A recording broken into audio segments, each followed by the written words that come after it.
மணிகண்டன்ட்டு ஒருத்தர் வந்து நமக்கு எதிராக ஒரு சில வீடியோக்கள் தொடர்ந்து போட்டுக்கிட்டே இருந்தார். அதில் வந்து நம்மள கொஞ்சம் நெகட்டிவாக காட்டுற மாரி இருந்துக்கிட்டே இருந்தது.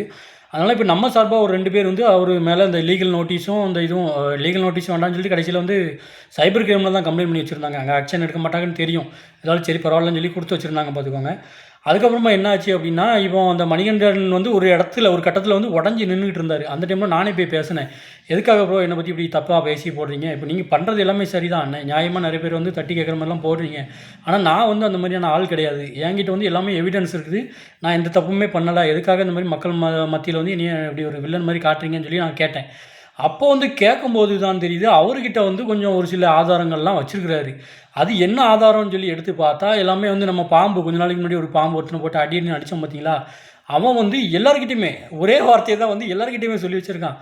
அவன் ஆல்ரெடி நிறைய பேர்கிட்ட சொன்னாங்கிறது எனக்கு தெரியும். ஆனா வந்து இவர்கிட்டயும் அந்த மணிகண்டன்கிட்டயும் வந்து அதே வார்த்தைய தான் சொல்லி வச்சிருக்கான். அதாவது என்னன்னா, வேல்முருகன் மேல நெறைய கேஸ் இருக்குது. நெறைய பிரச்சனைல மாட்டியிருக்கான். நெறைய கம்ப்ளைண்ட் இருக்குது. அப்படின்ட்டு ஒரு என்னெல்லாமோ சொல்லியிருக்கான். ஜெயிலுக்குலாம் போயிட்டு வந்திருக்கான். அப்படி இப்படிலாம் சொல்லியிருப்பான்னு நெனைக்கிறேன் ஆக்சுவலா. அதுக்கப்புறமா பார்த்தா, ஒரு சில கமெண்டும் அதே வார்த்தை தான். அந்த கமெண்டும் பாருங்க, நான் அந்த கமெண்ட்லாம் இதில ஸ்க்ரீன்ஷாட்ல காட்டுறேன். அதே வார்த்தைய வந்து ஒரே வார்த்தையே எல்லார்கிட்டயுமே போய் சொல்லி வச்சிருக்கான் பார்த்துக்கோங்க அந்த பாம்பு. அதேமாரி மணிகண்டனையும் வந்து நம்ப வச்சிருக்கிறான். அந்த மாரி இவன் உண்மையிலேயே கெட்டவன் அப்படிங்கிற மாரி. அவர் வந்து ஏதோ ஒரு ஆதாரம், ஒரு எவிடன்ஸ் உண்மையிலேயே ஏதோ நெனச்சிட்டு வந்து நம்மள வந்து தப்பு தப்பா பேசிட்டாரு.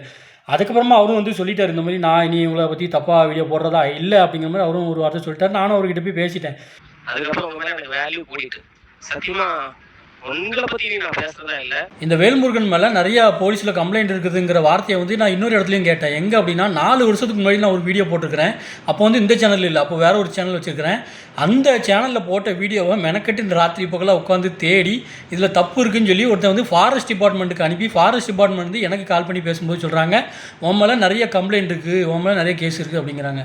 இதுவரைக்கும் யார்டா என் மேல கேஸ் கொடுத்தது, யார் என் மேல கம்ப்ளைண்ட் பண்ணது, எந்த ஸ்டேஷன்ல கம்ப்ளைண்ட் பண்ணாங்க, என்ன பேர்ல கம்ப்ளைண்ட் பண்ணாங்க, என்ன பிரச்சனைக்கு கம்ப்ளைண்ட் பண்ணாங்கன்னு இது வரைக்கும் யாருமே என்கிட்ட சொல்லல. ஆனால் கேஸ் இருக்குது, நான் எதுக்குடா சரிப்பட்டு வர மாட்டேங்கிற மாதிரி எனக்கு தோணிச்சு பார்த்துக்கோங்க. எல்லா இடத்துலையுமே போய்ட்டு இவன் மேலே நிறைய கேஸ் இருக்குன்னு ஒருத்தன் வந்து சொல்லிட்டு போயிடுறான். ஆனால் எங்கே இருக்குது, யார் கம்ப்ளைண்ட் கொடுத்தது, என் லைஃப்பில் நான் இது வரைக்கும் ஒரு டைம் கூட போலீஸ் ஸ்டேஷன் ஏறினது கிடையாது. வாழ்க்கையில் வந்து நான் அந்த மாதிரி போலீஸ் ஸ்டேஷனோ கோர்ட்டுக்கோ வந்து நான் என் பிரச்சனைக்காக நான் ஏறினதே கிடையாது. ஆனால் இவன் சும்மா சும்மா வாயால் சொல்லிட்டு போயிடுறாங்க. இப்போ யார் என்ன கேட்டாலும் நீங்கள் வந்து எவிடன்ஸ் மட்டும் கேளுங்க. No revenge is the best ரிவெஞ்சுன்னு சொல்லி இங்கிலீஷில் ஒரு டைலாக் சொல்லுவாங்க தெரியுமா? அந்த மாதிரி அந்த பள்ளிக்கு நான் கொடுத்த ஒரு ரிவெஞ்சு வந்து இதுதான். அவனுக்கு வந்து நான் எதுவுமே பண்ண மாட்டேன். அவன் வந்து ராத்திரி பகலாக உட்காந்து ஒவ்வொருத்தருக்கா மெசேஜ் அனுப்பியே சாவட்டும் அப்படின்னு சொல்லி விட்டுருவேன். ஒரு கடத்துக்கு மேலே ரொம்ப எனக்கே ஒரு மாதிரி சோகமாச்சு அப்படின்னா, அவன் அனுப்பின ஆடியோ ஒன்று என்கிட்ட இருக்குது பார்த்துக்கோங்க. அவன் வந்து நிறைய கிரியேட்டர் சின்ன சின்ன கிரியேட்டருக்குலாம் அனுப்பி விட்ருக்கான். அந்த மாதிரி அந்த ஆடியோவில் வந்து ஒன்று வந்து என்ன சொல்லியிருப்பானா, வேல்முருகனை என்னால் ஒன்றுமே செய்ய முடியல, போலீஸ் ஸ்டேஷனில் கம்ப்ளைண்ட் பண்ண போனேன், அவங்க என்னையே திட்டு இது அனுப்பி விட்டாங்க, நான் வந்து அவனை கம்ப்ளைண்ட் பண்ண போய் நான் தான் அவமானப்பட்டு வந்தேன் அப்படிங்கிற மாதிரி சொல்லி அழுத ஒரு ஆடியோ இருக்குது. அதை கேட்டு என் மனசை நான் வந்து தேத்திக்கிடுவேன் பார்த்துக்கோங்க.